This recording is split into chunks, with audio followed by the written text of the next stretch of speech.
Alors, type d'attachement anxieux. Hyperactivité, dépendance, les autres sont toujours meilleurs et passent toujours avant moi. C'est chaud.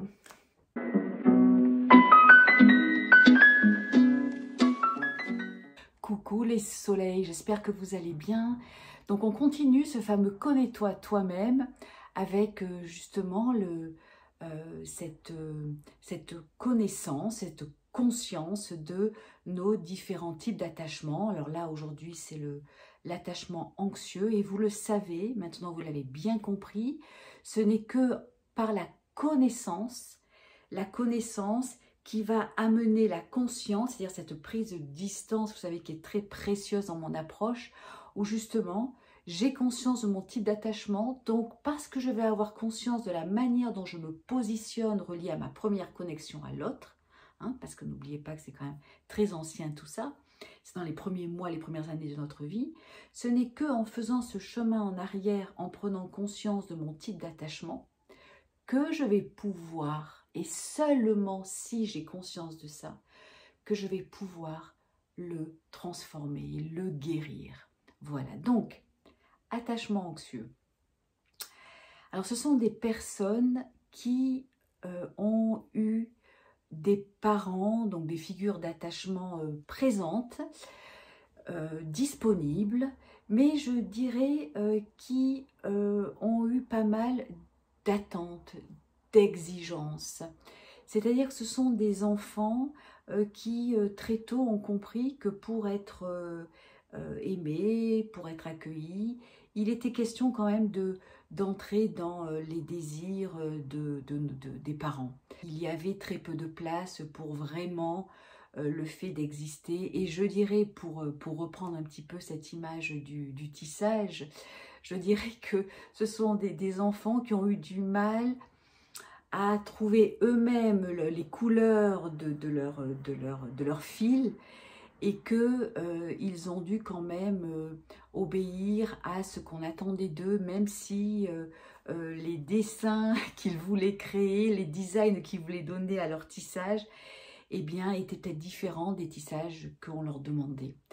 Donc, résultat des courses, ça a donné des personnes assez dépendantes. Ce sont des personnes qui vont toujours avoir besoin de passer par l'extérieur. Parce que comme ils sont anxieux, donc anxieux, ça veut dire j'ai une insécurité, et cette insécurité, je vais l'apaiser par le fait de me rassurer à l'extérieur, puisque quand j'étais enfant, finalement, eh bien, ce que je faisais ne suffisait pas. Il fallait vraiment que je passe par l'extérieur pour être validée par mes figures d'attachement. Voilà, j'ai envie de dire, c'est un petit peu l'enfant qui va être valorisé quand il amène quand il apporte de bons résultats scolaires, quand il va vraiment entrer dans les attentes intellectuelles. Voilà, donc je dois passer par l'extérieur pour me sentir valorisée. Donc ça va donner un comportement où la personne va, dans les moments où elle va faire quelque chose, elle va très souvent avoir besoin de l'extérieur. Je vous donne un exemple, j'en ai plein d'exemples, mais je vais vous donner un ou deux exemples. C'est, pour en revenir au couple, c'est la personne qui va arriver, qui va me dire, moi si mon mari me dit que ça ne va pas du tout, je vais être effondrée, je vais être atterrée, ça va être très difficile pour moi de remonter parce que pour moi, il a de la valeur et moi, je ne m'en donne pas assez. Donc, les problèmes vont être toujours, lors de la première séance, vont tourner autour de j'ai pas confiance en moi, j'ai pas d'estime de moi, je me sens pas assez dans tout. La dépendance va être je dirais la première forme pour calmer l'anxiété. Alors la dépendance affective, mais ça peut être aussi la dépendance à la cigarette, ça peut être tous les désordres alimentaires par exemple, avec des crises de boulimie, quand on se sent très anxieuse ou anxieux et on va aller se remplir en ouvrant le frigidaire. Ça peut être une dépendance à un ami, à un parent bien sûr. Voilà, tout ce style de dépendance affective. La deuxième façon d'apaiser l'anxiété, c'est l'hyperactivité. Alors là, c'est le couple type qui, elle, est dans une dépendance affective et lui est dans une hyperactivité. Alors, elle va chercher à se connecter à son mari et lui va être tout le temps occupé. Donc, c'est le style de séance où le mari arrive avec 2 téléphones, il va souvent quitter la séance parce qu'il a un appel très urgent, bien évidemment. Il va organiser une fête ou un anniversaire, un méga anniversaire à sa femme, où il va inviter tous les copains, les copines, et là il va vraiment déployer beaucoup d'énergie. C'est un leader, hein. Souvent ces hyperactifs, ce sont des leaders, ce sont des fédérateurs. Et puis à côté de ça, bien sûr que la femme va dire oui, c'est vrai, c'est un super anniversaire, mais j'ai pas eu un moment où vraiment je me suis sentie connectée à lui. N'oubliez pas qu'elle est dans une dépendance, donc où je me suis vraiment sentie connectée et j'ai pas eu la force aussi de lui demander cette qualité de connexion où vraiment je vais me sentir complètement présente dans son cœur, dans son regard, et on va avoir du temps à partager ensemble. Non, chaque fois que j'ai eu besoin un petit peu de cette connexion, eh bien, on a toujours été interrompu par un copain, par une copine, par un événement extérieur, il fallait sortir, il y avait un restaurant, enfin bon, voilà. Et là, le mari va me dire, ben finalement, elle est jamais contente. Alors la femme va dire, ben, j'ai l'impression que tu n'es jamais avec moi et que l'extérieur est toujours plus important. Et puis le mari va dire, mais voilà quoi, un moment de grande fatigue et elle est jamais contente. Voilà, ça c'est un peu le style de couple où il y a la même anxiété, mais un va être dans la dépendance et l'autre va être dans l'hyperactivité. La troisième façon de pallier, d'essayer de trouver un moyen de calmer cette anxiété, cette insécurité, c'est, je dirais, le rôle de sauveur.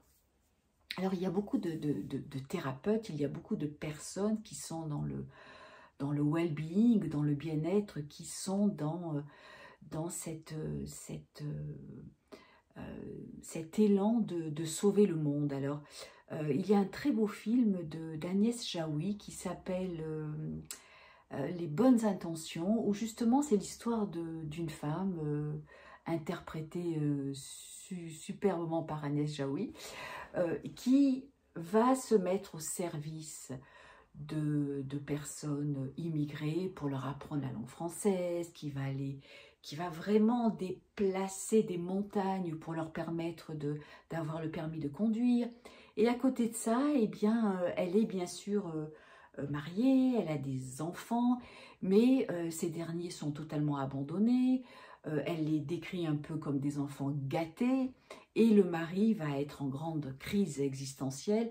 Et c'est vraiment superbe ce film parce que on voit vraiment cette femme qui va mettre toute son énergie à se donner justement une belle image de personnes bienveillantes, mais pas forcément pour les bonnes raisons. Et moi qui ai souvent formé des jeunes thérapeutes, des jeunes psychologues, je leur ai souvent dit, passez du temps dans la danse, dans les chants, faites la fête. Vous pouvez très bien donner une grande écoute si vous prenez le temps de prendre soin de vous.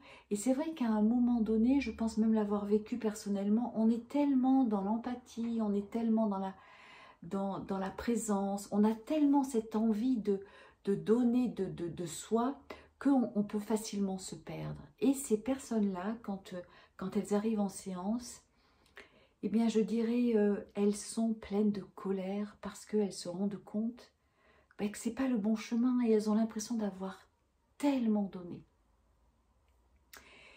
Et en fait, je dirais que dans les 3 cas, que ça soit la dépendance affective, que ça soit cette hyperactivité, que ça soit ce rôle de sauveur, ce sont des personnes qui sont vraiment très agréables à accompagner parce que ce sont des personnes qui croient dans le travail thérapeutique. Ce sont des personnes qui croient dans l'extérieur. Ce sont des personnes qui croient dans la guérison. Et je dirais que les premières séances souvent sont compliquées parce qu'il y a toujours, pour la première, un épuisement, pour les secondes qui sont dans l'hyperactivité, elles ont un peu de mal à prendre de la distance. Dans les troisièmes, il faut nettoyer un peu la colère. Mais après quelques séances, il y a ce bonheur de la découverte de soi. Il y a le bonheur de redevenir le maître de sa vie.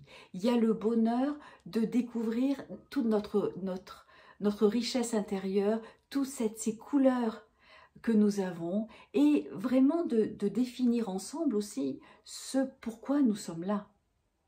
Je parle avec ces personnes-là très vite du sens de notre vie. Et c'est la plupart du temps, c'est joyeux, c'est enthousiaste, c'est magnifique. Voilà. Voilà, donc, attachement anxieux, essayez de voir si dans votre vie, vous avez beaucoup de tensions, d'activités, si vous avez beaucoup de dépendance ou si vous avez tendance à ne pas vous écouter et à faire passer les autres forcément avant vous. À bientôt les soleils!